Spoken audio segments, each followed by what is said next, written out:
Yeah, there you go. Woo! Monday morning. Isn't it? I know, Monday morning, we're all here working. This is great.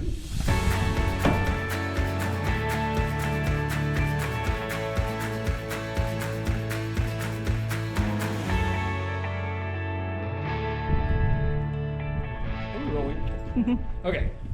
Well, there's not much since yesterday. So today, we're gonna do pencil rod up in the windows. And again, that's so we have the internal bracing in the windows instead of just the external bracing that eventually you run out of external bracing and something pushes out. The internal bracing is always pulling against itself, so it won't, hopefully won't push out. So won't swell, won't have anything that isn't straight. So we're gonna do that this morning. We're gonna work on figuring out a way to get our zuckles, that's the turnbuckles. We're thinking, since we only have a few blocks, like especially on that whole wall, that we can actually push off of our handrail to be able to move those, but we need to kind of test it and then maybe pre-build some that are just like 3 foot long that would go from this, the handrail over to the wall, and then either have them just setting up there or in easy access so that we're not fighting them when we're pouring, but after we get done pouring, we can take that top of that wall and just get it right on the string line.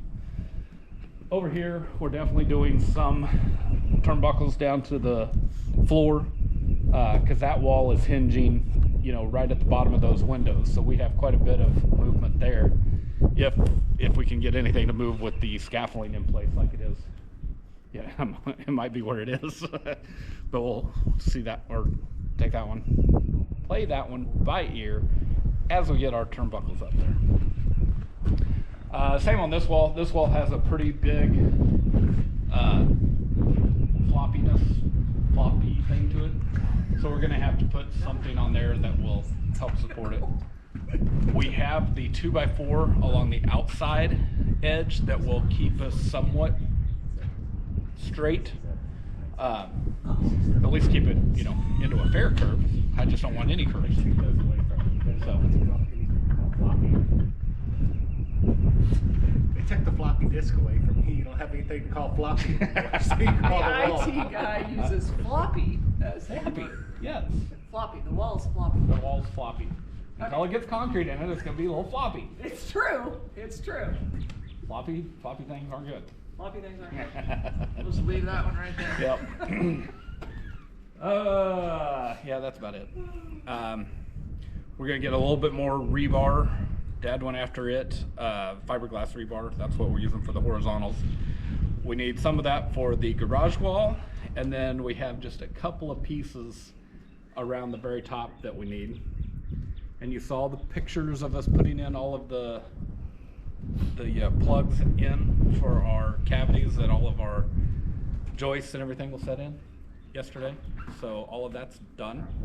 So the ones up here where the plywood is on the side of the wall, our screws weren't long enough to actually screw into them. So we just slathered them up really good with the spray foam adhesive. It was actually subfloor adhesive. And then put wedges, just 2x4s, Advantech, whatever we could find that would wedge in there tight, in behind them to stick them to the wall. And then the spray foam itself is all that was going to be holding those on. Okay, let's get to work. Okay, we are putting in the last of the verticals that we hadn't put in because we didn't know. Horizontals. Oh, whatever. And it's a big difference. Only 90 degrees. That's sometimes a daily swing in Kansas. Oh, wrong degrees. Okay. What was I talking about? Oh yeah. So we didn't put the very last one in because, first of all, we had to cut the blocks off, so we didn't know where they were going to be. Then we had to get all of these the foam plugs in, because we didn't know where they're going to be. And so now we're trying to get the lat. Okay, now we're trying to get the last of the rebar in so that we'll be ready to pour. So this one we just put in, and this angle, and we still have some verticals that are just hanging out here. We need to kind of get zip tied in so they're not bouncing everywhere when we start dumping concrete in there. Oy. Next question for you. Yo. You got these underneath those?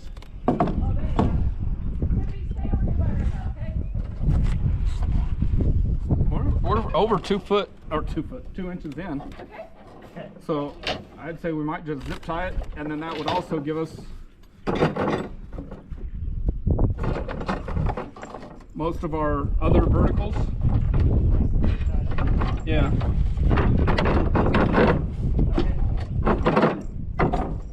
Maybe.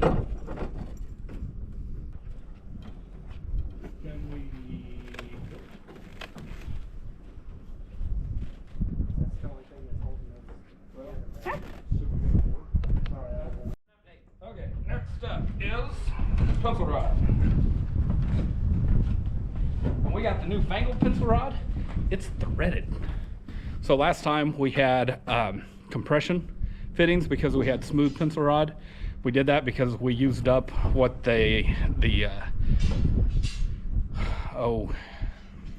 company that we were getting it from. We used up what they had, and they made us a heck of a deal on it. So, but this one is actually the threaded rod, so it'll be a little bit easier to get the ends on. It's threaded, but it's also flat on 2 sides so that it can fit in between a different type of formwork. So it gets really narrow, and then the ends, you put a washer on, they have great big flat plates, and then you just screw it on. It's really cool. Then crank her down, you're done. Well, you don't crank it down.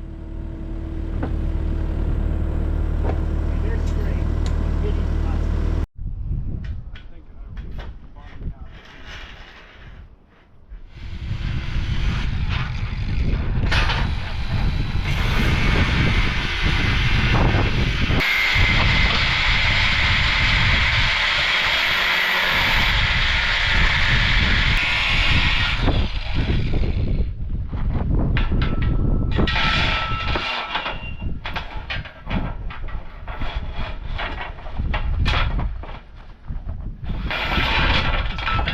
When you didn't have it very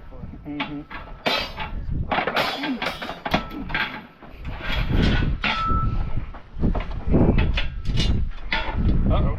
You just bet that.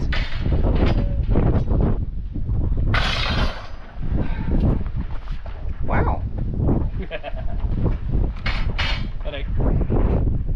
A lot of me. What are you doing the rebar for? These are for the verticals. Those are the verticals in the garage wall. So we just pick them up a bit so that when we get ready to do the second floor, we need at least 20 inches of overlap. And since that's going to be where we put our overflow concrete, we don't know how high we're actually doing it. So we could have 36 inches of overlap or 20 inches of overlap. But we at least need to make sure we have 20 inches of overlap. So when we build our rest of our wall up, we will drop rebar in from the top, and it'll just rest on the concrete. So whatever these stick up, that's our overlap out of the concrete. Okay, anything else to say about the pencil rod? That pencil rod works so much better than the old ones with the little constrictors in it. I mean, it was amazing. You just spun them on, didn't matter how bad the cut was. You just spun them on the end and then start speed rolling them on like that. And then we just tighten them up by hand. And you could tighten them up enough by hand that you could hear stuff starting to creak a little bit. And we don't want to tighten it up so much that it sucks it in. We just want it snug so that when we put concrete in there and it pushes out, it won't have anywhere to go. I think I said that earlier. You did. I just wanted. Yes, you said that.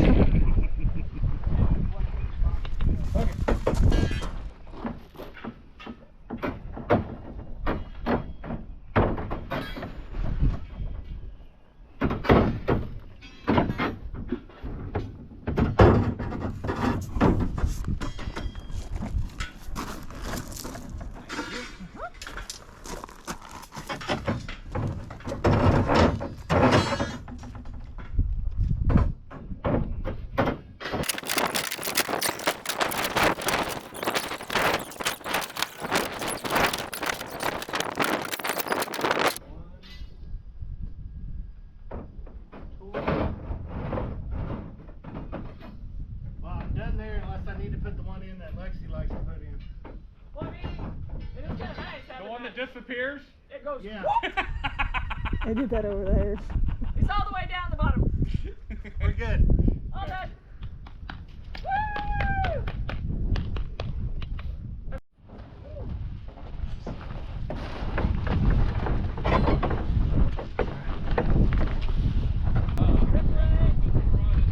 In here. Do you have enough ties?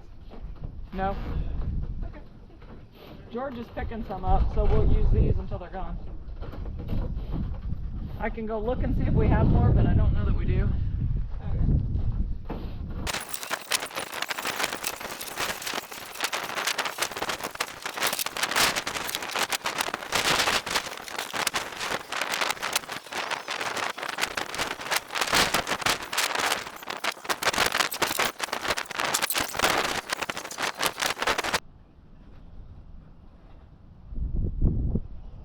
Okay, we are trying to get the concrete from leaking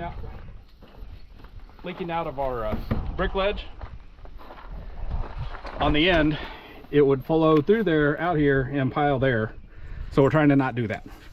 So Dan built these handy dandy little, what are we gonna call them? Corbels? We're gonna go with corbels. Why? Because we can. It's his show. He can do what he wants. I guess so.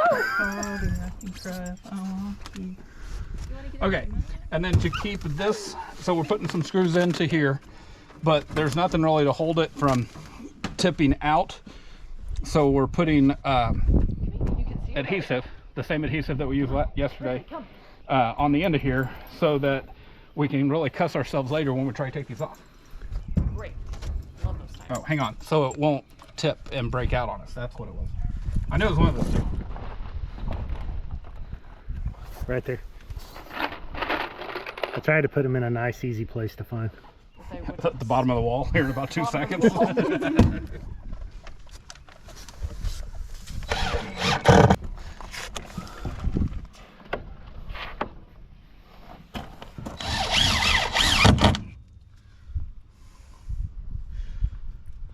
Okay, so we can't put a strap across here because this is just styrofoam. The plastic is all the way back at that part of the wall.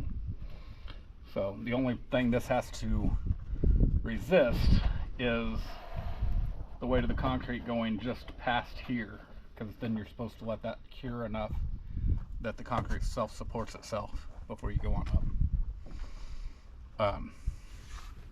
That's what we're going to do on our pour. We plan to stop right there. If we have a little extra, then if we have a little extra, we'll just burn it somewhere. Not burn it because concrete doesn't burn, but waste it somewhere. I need to go do those straps. I've had my snack. I don't know if it was a Union coffee break, but it was at least a break. Yes. Gonna give this to you so you can. Spray from the bottom. Yeah. Are Just you a little bit left. Are you comfortable with your level of spray foam on the bottom? I believe it. All right.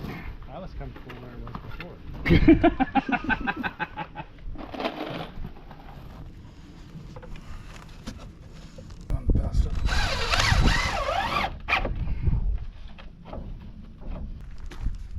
That.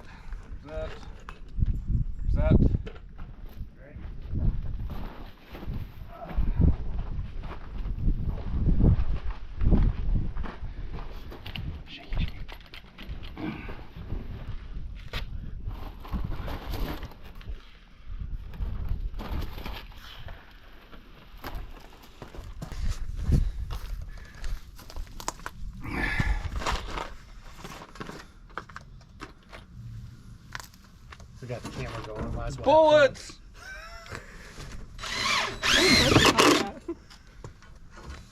Whoa, 2 for 2.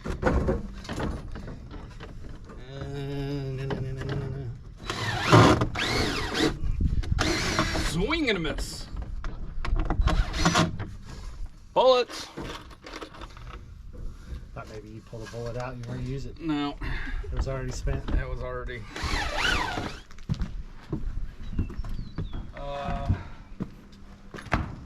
You get my jacket and Carrie's. Oh, Are we done? we gotta go help GK Smith and Son get into the basement. Okay.